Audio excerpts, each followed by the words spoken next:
What's different? Well, like you, I just finally realized that I'm already dead. From the moment Homelander assaulted Becca, indirectly caused her death, and destroyed any possibility of the life Butcher dreamed of having with her, revenge stopped being simply a desire and became the center of his existence. Every decision he made from that point forward was motivated by one goal: killing Homelander once and for all.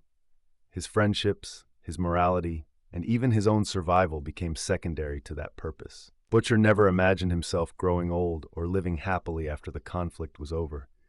He viewed himself as a weapon created for one task, and once that task was completed, he no longer believed he had a reason to keep living. William, I was starting to think you weren't going to hold up your end of our deal. Scorched earth. Unlike the other members of the boys, Butcher was never truly fighting for a future. Huey wanted to protect Annie and eventually have a normal life with her. Mother's Milk wanted to be a better father and rebuild his relationship with his daughter. Kimiko wanted peace after a lifetime of violence. Frenchie wanted redemption for his past mistakes. Even Starlight fought because she believed the world could become a better place. Butcher was different.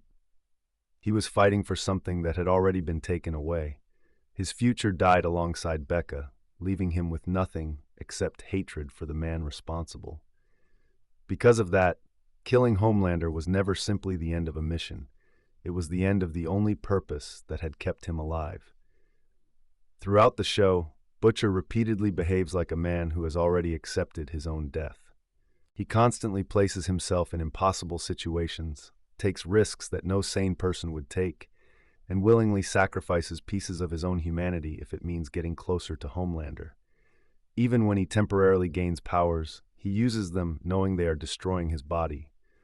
None of these decisions suggest someone planning to survive. Instead, they reveal a man who expects revenge to be the end of his story. But there was a moment that spoke differently. Earlier in the season, Terror eats chocolate and nearly dies. At first glance, this appears to be a relatively small scene compared to everything else that is happening, but this has an enormous impact on Butcher. Terror has been one of the few constants in his life. After Becca, Terror remained by his side. The possibility of losing him genuinely terrifies Butcher in a way that he probably only felt with Becca. For a brief moment, his obsession with revenge disappears and is replaced by fear of losing someone he truly loves. Oi, Tara, no! Oh, bloody hell. Is that chocolate? Isn't chocolate bad for dogs? Oh, that's a good boy, all right. You're gonna be all right, boy. Thank you for, Oh, know how you love the crunchy bits. Yes, I do. I know how you love those crunchy bits. That experience also helps Butcher understand Hughie's position regarding the soup virus. Hughie refuses to release the virus because Annie and Kimiko would die along with every other soup. Earlier in the series, Butcher probably would have dismissed Hughie's concerns as weakness. His hatred for soups often blinded him to the fact that many of them were innocent people rather than monsters like Homelander. However, after nearly losing Terror, Butcher finally understands what Hughie has been trying to protect. Love changes the way people think. Hughie is willing to risk failing against Homelander if it means protecting the people who matter most to him. Although Butcher still believes his own methods are necessary, he can finally appreciate why Hughie cannot bring himself to make that sacrifice. This realization adds another layer to Butcher's character. He is no longer driven purely by hatred. Deep down, he understands why Hughie fights differently. Well, if you want to kill yourself, knock yourself out. But why do you have to decide for the rest of us? Oh, 'cause I... What if it was Becca? You just let her die? All I'm asking is that we try. Annie and Kimiko deserve that much. If we do find that B1, you can have some. For Annie and Kimiko. The tragedy is that Butcher feels he has gone too far to turn back. He has spent years convincing himself that becoming a monster was necessary to defeat another monster. Even after recognizing Hughie's perspective, Butcher cannot escape the identity he has built for himself. When the final battle finally begins, It represents the culmination of everything Butcher has lived for. Homelander has become more dangerous than ever, and the promised confrontation finally takes place. The fight is brutal and personal because it is not simply a battle between hero and villain. It is the collision of two men whose lives have become completely intertwined. Homelander believes he is destined to rule the world, while Butcher believes his own life has value only if he can stop him. The arrival of Ryan is important in this fight. By choosing to stand beside Butcher, Ryan finally rejects the influence of his father. It is one of the few victories that extends beyond simply defeating Homelander.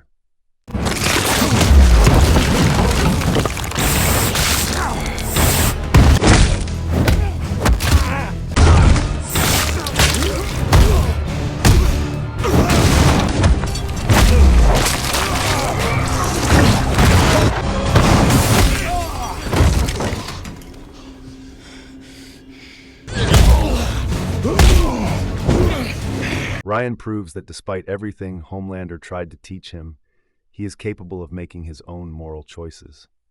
For Butcher, seeing Ryan stand against Homelander is almost as meaningful as defeating Homelander himself, because it fulfills Becca's greatest wish, that Ryan would become a good person.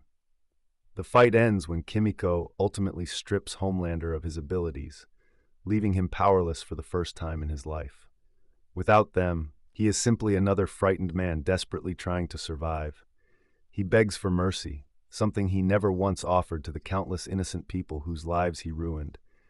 Butcher refuses to grant him that mercy. He uses his crowbar, a regular crowbar.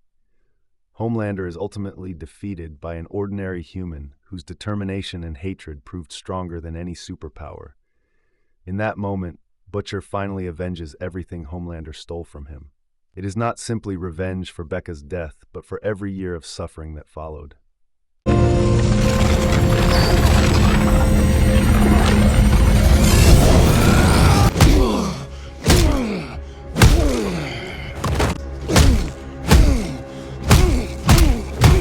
Easy. I'll do anything. You want me? And this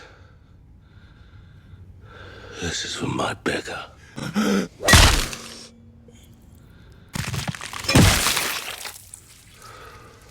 Defeating Homelander fulfills the promise Butcher made to himself years ago, but it cannot undo what happened. Becca is still gone. The years he spent consumed by hatred cannot be recovered. His victory is real, but it comes with the painful realization that revenge can only punish the guilty. It cannot heal the wounds left behind. After the battle, Butcher still believes there might be one thing left worth living for: Ryan. He asks Ryan to leave everything behind and start a new life together, hoping they can finally become the family that Becca always wanted them to be. Ryan's refusal is terrible for Butcher, but it is also understandable. Ryan has spent his life caught between Homelander and Butcher. By choosing to leave on his own, he finally begins living for himself instead.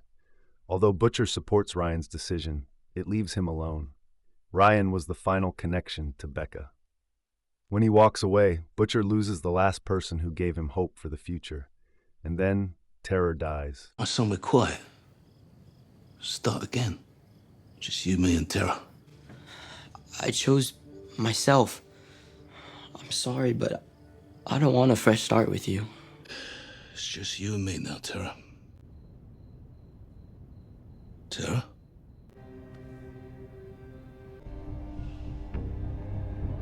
Tara represented one of the last pieces of Butcher's old life. Earlier in the season, nearly losing him reminded Butcher how much he still cared about the people close to him.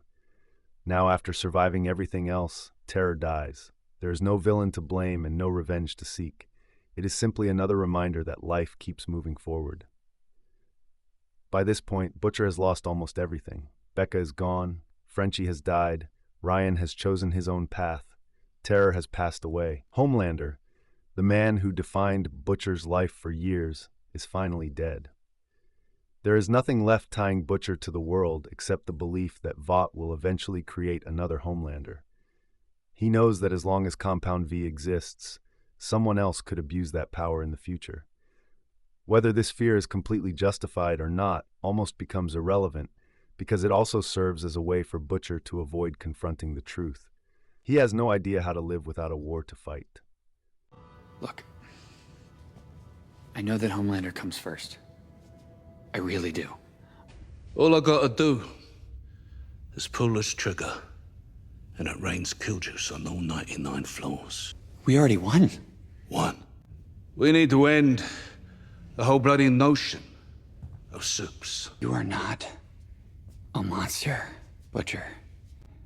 It just hurts to be human. His decision to release the last remaining sample of the soup virus reflects both motivations at once. On the surface, he argues that wiping out all soups is the only way to permanently end the cycle of violence. Given everything he has experienced, this reasoning makes sense from his perspective.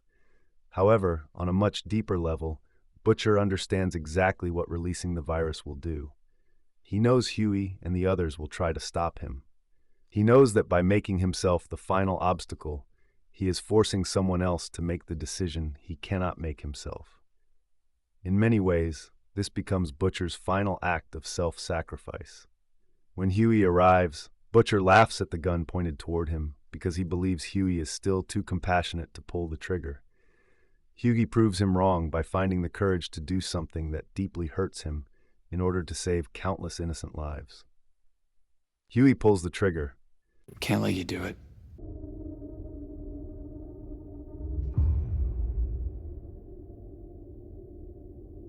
When Huey finally shoots him, Butcher does not become angry. He does not accuse Huey of betrayal. He does not desperately fight to survive.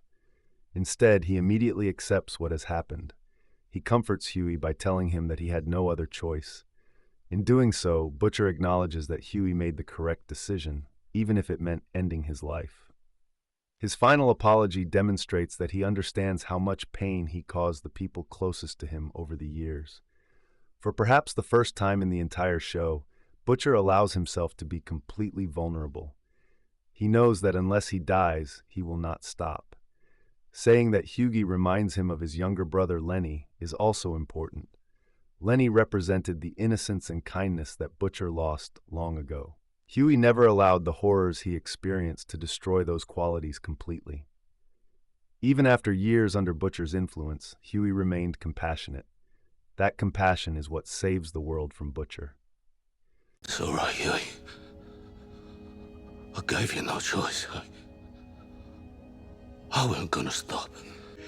You stayed yourself. No matter what I've done, you really are. That's better, Lenny. Being buried beside Becca completes Butcher's journey. Every major decision he made throughout the series ultimately traced back to his love for her. Although revenge could never bring her back, he fulfilled the promise he made to avenge her, protected Ryan long enough for him to become his own person, and ensured Homelander would never hurt anyone else again. His life became entirely focused on one objective, and once that objective was accomplished, there was no future he could imagine for himself. The war that had consumed every waking moment of his life was over. Being stopped by Huey allowed him to leave the world, knowing that Homelander had been defeated. The people he cared about still had the opportunity to build better lives, and his own long, painful journey had finally come to an end. For a man who had spent years believing he would die in pursuit of revenge, there was never any other ending that could have felt more true to who Billy Butcher had become.